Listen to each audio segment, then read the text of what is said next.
քաղցր է, խանգարում են իհարել Էլեն։ Շատ աղջիկներ ասում են ես քաղցրակեր եմ, ինձ մոտ չի ստացվի, քաղցրից չեմ կարող հրաժարվել։ Շատ լավ հարց էր ու շատ արդի հարց էր, իմ մարզվողներից էլ են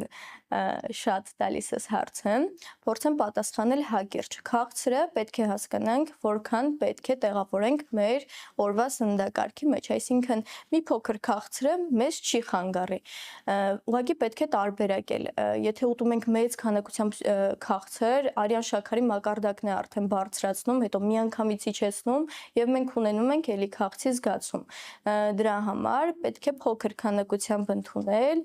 ցանկալի է որպես միջուտեստ ու դա չշփոթենք մեր օրվա հիմնական սննդի հետ։ Օրինակ մարդիկ կան, որ ասում են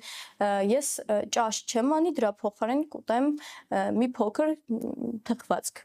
Պետք չէ, ուղղակի պետք է ներառել որպես միջուտեստ։ Բայց փաստորեն քաղցր ուտելով կարելի է նիհարել։ Կարելի է քաղցր ուտելով նիհարել։ Ուղղակի քիչ քանակությամբ եւ ես խորհուրդ կտամ առաջնահերթությունը տալ դառը շոկոլադին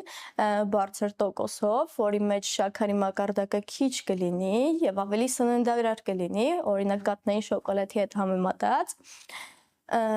որի մեջ կա մի որոշ քանակությամբ սպիտակուց, առողջ ճարպեր եւ կակաո։